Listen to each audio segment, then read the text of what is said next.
Hello, my friends. How are you doing today? So today is Friday. Here I am, Gustavo Romero, Bible and coaching. And today, as the continuation of tomorrow, we're gonna be reading about Proverbs. Proverbs have so much wisdom, and I think so. It relates a lot with coaching, which also is supported by the Bible and also by the philosophers, Greek philosophers, and different people that have been able to to help other people to overcome their fears. I was just talking with a client yesterday, and what do we do in our coaching program? And it's very interesting, and I explained it in four different things. So I explained that where we help you or help the person who is struggling with a need, we have a problem with. Number one, finding purpose. So finding that goal, what that thing that you want to do and you want to have. So that desire, that purpose. And we're gonna relate it with Proverbs. So don't worry. We're finding that purpose, that objective, that what I really want. Second, what is holding you back? What are the fears and doubts and temptation? We're gonna talk about that today. That holding you back, that distract you from reaching your goal. Third, we work on your self-image, and we never outperform our self-image. So you need to become who you want to be, and maybe you're not the person you want to be in right now, and you want it to become something better. And so we help you to do that. And fourth, we form you as a leader. How are you gonna lead yourself? How are you gonna be disciplined with yourself? And you can also demand that discipline from other people, because if you went through those hardship, you can overcome those hardship. So in Proverbs, we talk about a lot of what to prevent in our life and how to overcome it so we can be strong and achieve the things that we want in our life, which is being happy. So what I'm going to read now is a warning against enticement.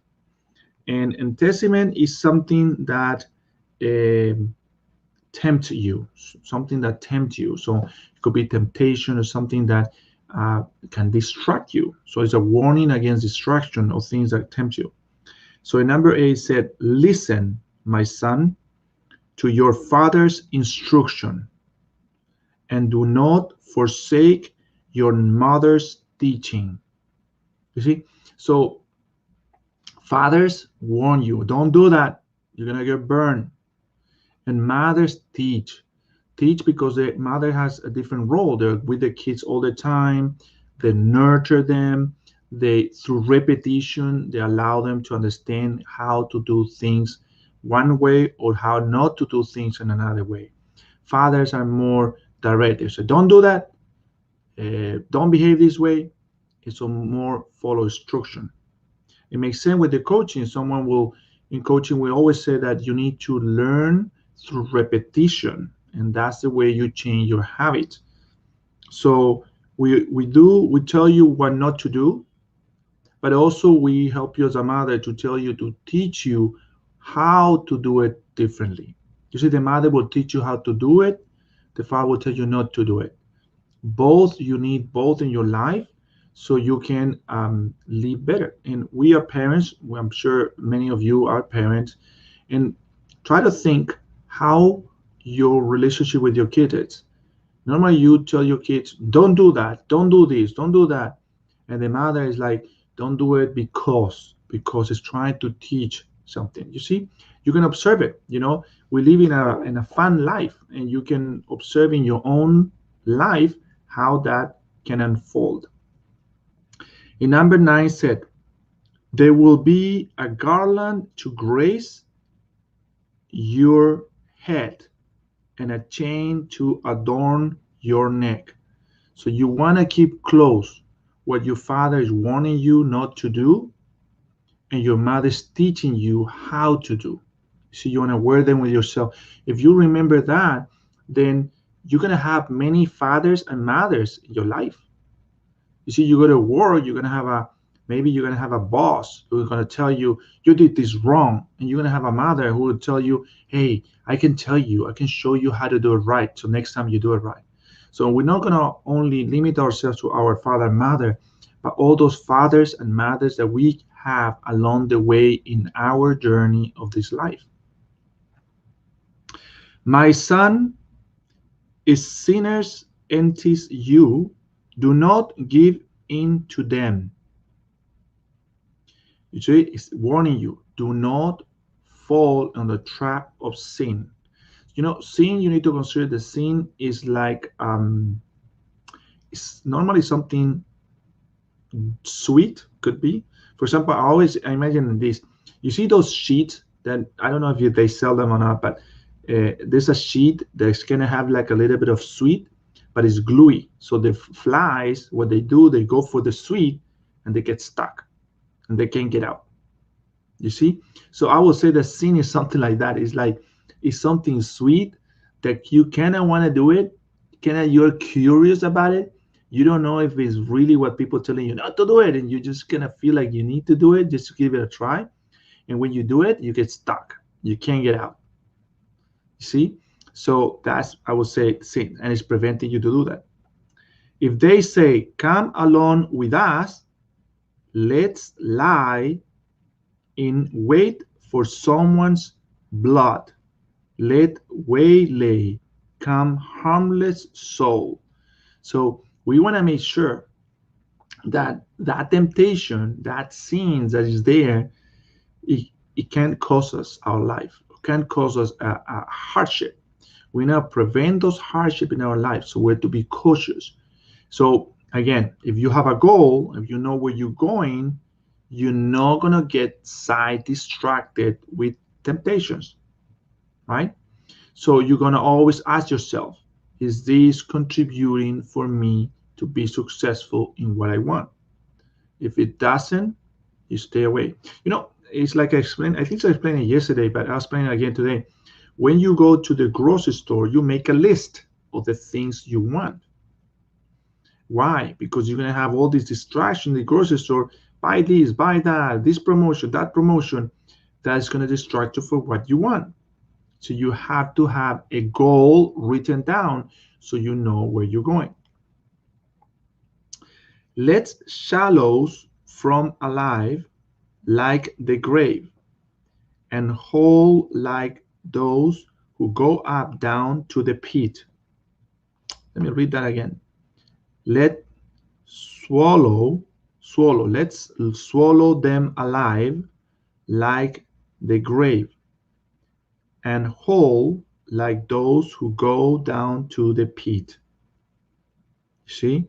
So temptation make you fall into like a grave, a grave, because at the beginning it's like you're feeling like, okay, it's good, but then when you're inside of that hole, it's not good. You can't get out, and it's difficult because the sin is a way of believing that something is good but it's not, and then let go of that belief is hard. It's a habit. You just form a bad habit.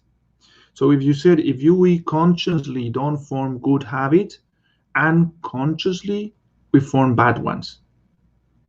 So how do we preventing sin, preventing doing something that it could be harmful for us or for others, is preventing you to host a habit, to create a habit that will harm you. You see, we live out of habits. And I said that life is not like a straight line, but life is like up and down, up and down, up and down. And we want life to go up and a straight line. So those up and down is my positive attitude, my negative attitude, my positive attitude, my negative attitude, and goes like that. But we want to stay up and going up and very steady. So we want positive attitude constantly. Having a positive attitude is the same like going to the gym. You go to the gym every day and you're feeling better, but you have to repeat it. Thinking positive is also the same. You have to do it every day, and it's not habitual. It's not something that we are. But once we create the habit of always being positive, then we don't have to think about that anymore. We're already doing it. See? So you want to prevent yourself from getting in sin or getting to do things. So you don't want to expose yourself to a situation that will remain in your head, and focus on paying your attention onto that. You want to stay away. So that's why we stay away from the sometimes the news of negative people, because we don't want their problem influence us on our decision. So we stay away from them and we don't allow them to influence us. Now we want to help them, and we stretch our hands to help them, to tell them, I can help you. Give me your hand. I'll help you get out of the hole. But if they think that their hole is what they deserve, I know they're wrong, but you don't, and they start insulting you, then you need to leave them. But they're not ready to get out of the hole. So see, some people have this dependency of anger and resentment. They need that to justify themselves. You see, someone who is poor blame the rich, and he need to blame the rich because it's the only way to justify his not ability to think rich thoughts.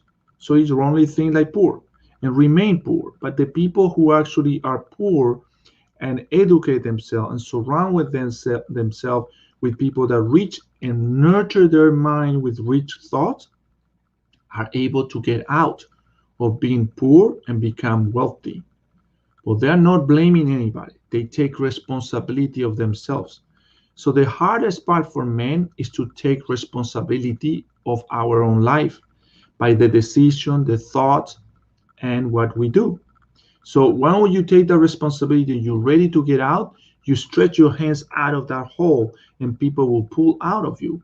But if someone's stretching their hands down, try to pull you out, and you said, no, I'm here because it's your fault. You said, well, I'm stretching my hand. It's not my fault, but I'm trying to get you out. He said, no, no, no, no, I'm here because of your fault. He's not ready to get out. He's only using his excuses to justify his needs. So make sure you don't fall into that hole and start blaming others about your circumstances, because we create our own circumstances. Just stay away from sin. So what else hits here? We will get all sorts of valuable things and fill our houses with plunder. So if we avoid to fall in the hole or fall into the pit, we're gonna enrich ourselves. So if you walk in a path and there's a hole and you avoid the hole, then it means you're enriching your life. You don't have to fall into there. But if you allow yourself to fall, then your life is not enriched, because now you're inside of a hole. You need to get out. You see, and you're gonna waste a lot of time just to get out of the hole. So by you being open your awareness, open your eyes and see the hole, then you cross the road and you find. So there's it's very interesting. There's a verse, I don't have it with me, but it's basically like a poem, but I don't know if it's a poem, but I'll explain to you. So someone said, I see the hole, I walk and I fall into the hole. It's just really hard to get out of the hole. Then the next day, I finally get out of the hole. So the next day, I see the hole, I'm aware of the hole, I know I can fall in the hole, and I fall in the hole. And I struggle to get out of the hole. The next day, I see the hole, I notice that if I fall in the hole, it's going to be hard to get out. I fall in the hole, I'm able to get out of the hole. The fourth day, I see the hole, and I don't want to fall into the hole again. So I turn around and avoid the hole. The fifth day, I walk, I saw the hole, and I walk in a different path. There's no holes. So this story shows you that when you have a habit of falling into a hole, you keep on doing it until you realize you have the power to make the decision to choose another path and not fall in the hole.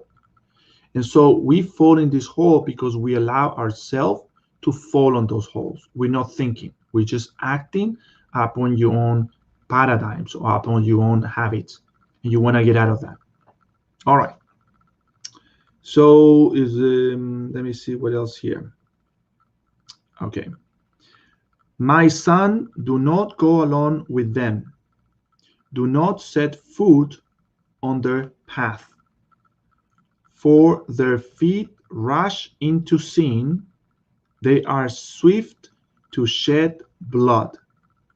So if you follow people that are going to the hole, don't follow them.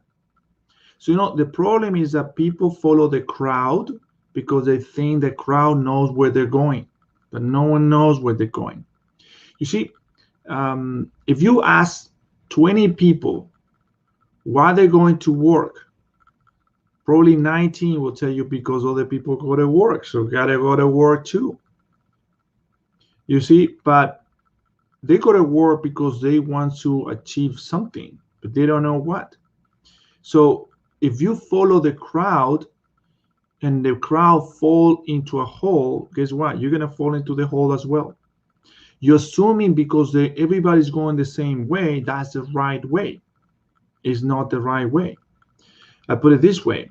We said in coaching, we said that we have our conscious and our subconscious.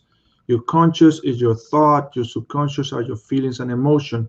So in your conscious is only 2%, your subconscious is 98% or 95. It changed the percentage, but some people say different, but it doesn't matter. That's not important. One is 2%, the other one is 98%. So people who live in their emotions, react based on their emotions, are the people, the massive amount of people who are working every day for 2% of the money in the world. Well, 2% of the people in the world, they force themselves the discipline to live in their conscious. They don't allow their emotion rule their life, but they're very careful to build the right habits, not to react, but to respond. And that takes time. It's not easy, but they make 98% of the money in the world. Those are the millionaires and billionaires. So the millions and billionaires, they don't have it easier. It's just they decided by themselves, they made that decision to become millionaires by controlling themselves and building that discipline. And now they enjoy 98% of the money because they have to form that discipline to stay in their conscious mind and create good habits. While 98% of the people keep working and doing and living their emotion and crying and falling to the hole and doing all that, and they're only getting 2% of the money. They're fighting for the money. You see? So it's important to understand that success is not habitual. You have to create a habit to become successful. The habitual is not to be successful, and that's why 98% of the people are there. So if you follow the 98, you're gonna fall in the same hole. Or what the Robert Kiyosaki said, the rat race. You're gonna be in that rat race, and 98%. To get out of the rat race, you got to think. You got to use your mind. And that was Proverbs is warning you to do. It's helping you to see that, to oversee that, open your awareness, and not to follow the crowd where you're going to lose your blood, you're going to use your money, you're going to use your soul, you're going to do all that. So independently, you can always be part of the 2%, but you have to make that decision. No one else can do it except you. Okay, let's keep reading. How useless to spend a net in full view of all the birds. These men lie in wait for their own blood. They waylay only themselves. You see, when you have birds and you need to catch those birds and you don't know how to do it, then you procrastinate. And that procrastination only causing to fall into the hole and not to get the results you want. So distraction only keep you away from your goal. They said, these men, okay, these men lie in wait for their own blood. They waylay only themselves. Such is the end of all who go after ill-gotten gain. Takes away the life of those who get it. You see? So you want to work on your goal, you want to reach a goal, but you surround yourself with people that are looking for other non-good things, nothing that contribute you or no one else. So for that reason, you're not gonna get your goal. You see, you become the average of the 5 people you surround with. So this is the beauty of this. I was playing to someone the other day. This is you, and you surround, you're in the middle, and you become the average of the 5 people you surround with. So let's say these people have poor thoughts and always complaining and blaming someone else. And so you are gonna complain and blame someone else. But then you watch this video and you realize you're better than that. And then open your awareness. There's another group of 5 people, these 5 people that have rich thoughts, always entrepreneur, always looking opportunities and ways to do better in their life. And they're very positive. So you're still friend of these ones, but now you want to change. So I'm not saying stop being friend of them, but start mixing with them more. And as you go there, you're gonna have your negative thoughts. But as you listen to them, hey, do you know about this opportunity? Oh yeah, I did this or I did that. Or you can do it better this way. So your level of awareness changes, and then you start thinking like them, behaving like them, acting like them, becoming like them. And so you're gonna start making money. The problem is going to be here. You're gonna go back to your old friends and you're gonna tell them, hey, you could do this, you could do that, you can think like this. And what they are going to do, they're gonna say you're crazy. You see, unfortunately, people stay where they are because they're comfortable. But when you are aware that you can be better, just not because better from other people, but better for yourself, then you naturally will migrate to other people and you'll become better. Thank you guys so much for today. I think so that covers the reading of today from Proverbs. If you have any question, you can always reach me on my website. You can send me a friend request if we're not friends. And if you are watching us, please like, comment, or share. Maybe someone in your network might be interested in becoming a coach with us, or they benefit from this video. If you're watching us on YouTube, please like and subscribe. And thank you so much. And we'll see you next week. Have a great day. Have a nice weekend. Bye-bye.